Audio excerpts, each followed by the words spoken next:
শ্ৰেষ্ঠ বুলি কওঁ আৰু সেই মানুহৰ মাজতে মানুহৰ অনুৰাগ বা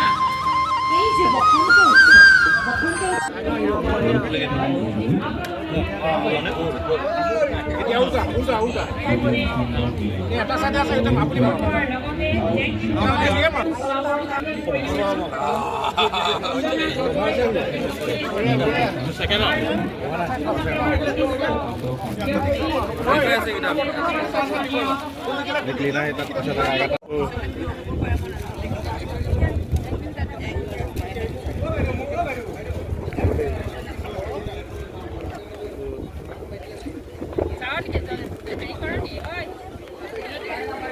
খেলা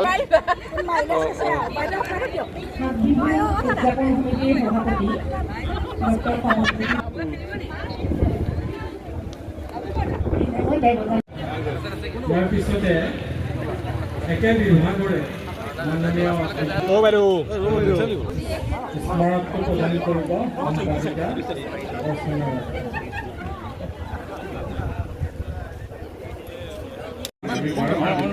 ৰিজনেল লেংগুৱেজটো একেবাৰে নাইকিয়া হৈ গুচি যাব তো এটা জাতিত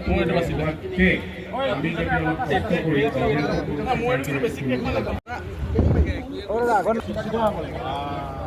একদম সিধা একদম সিধা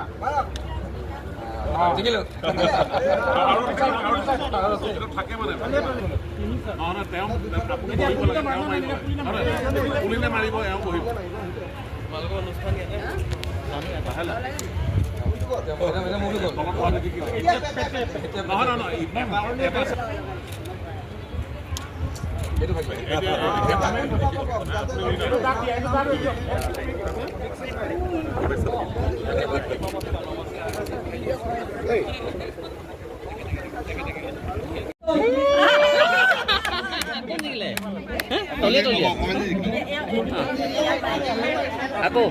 Aku.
মাননীয়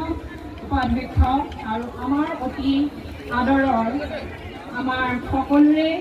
আমাৰ অভিভাৱক বুলি কওঁ আমি বৰগোহাঁই দেৱ হাত বিহু উদযাপন সমিতিৰ সভাপতি মহোদয় কমলজ্যোতি গগৈ ডাঙৰীয়া আৰু আমি আজি নিমন্ত্ৰণ কৰি অনা অধ্যক্ষ ডক্টৰ পল্লৱী ডেকা বুজৰ আমি ছেকেণ্ড জেন বিহুৰ সকলো সন্মানীয় সদস্য ৰেণুপহা ৰাজকুমাৰী ফুকন সন্মানীয় ব্যক্তি আৰু শিৱচন হাতী বৰুৱা প্ৰথমেই ৰেণুপহা আমি ৰাজকুমাৰী জেন ফুকন বিহু আৰু উপসমিতিৰ শিৱচন হাতী হৈ বৰুৱা অভিনন্দন শ্ৰদ্ধা উল্লেখ জনাইছোঁ। আৰু সঁচাকৈ যদি হৈ যায় তেতিয়াহ'লে আফটাৰ 15 ইয়াৰ্ছ আফটাৰ 20 ইয়াৰ্ছ এটা নতুন ডিৰেকশ্যন আমাৰ ল'ৰাবোৰৰ মাজলৈ আহিব আৰু যিটো এইটো নাইকিয়া কৰিব লাগিব নাইকিয়া হ'ব এইকাৰণে নাইকিয়া হ'ব আমাৰ আগৰ 7ম পৰীক্ষা এই যি কণী যুঁজ প্ৰতিযোগিতা আজি ৰংঘৰ বাকৰিৰ পৰা আহি আজি আমাৰ চাউলুং চুকাফা সমন্বয় ক্ষেত্ৰ পাইছেহি। আজি ইয়াত আমি খুব উলহ মালহেৰে আমি কণী যুঁজ প্ৰতিযোগিতাত আজি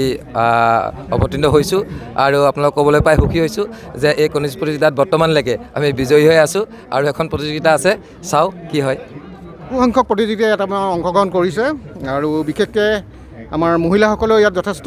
উৎসাহেৰে আমি এই প্ৰতিযোগিতাখন অংশগ্ৰহণ কৰিছে আৰু পৰম্পৰাগতভাৱে ৰংঘৰৰ পৰা আজি চুকাফা ক্ষেত্ৰ যোৰহাটলৈকে আমি এই পৰম্পৰা তাহানিৰ দিনৰ পৰা পালন কৰি আছোঁ। আমি ভাবিছোঁ অনাগত দিনতো আমাৰ এই পৰম্পৰা কণী যুঁজৰ যিটো পৰম্পৰা আমি এইটো ৰাইজৰ বিপুল সহায়ত আমি চলাই যাবলৈ সক্ষম হ'ম। আজি কেইবা বছৰ আগৰ পৰাই আমি ইয়াত সাত বিহু উদযাপন কৰি আহিছোঁ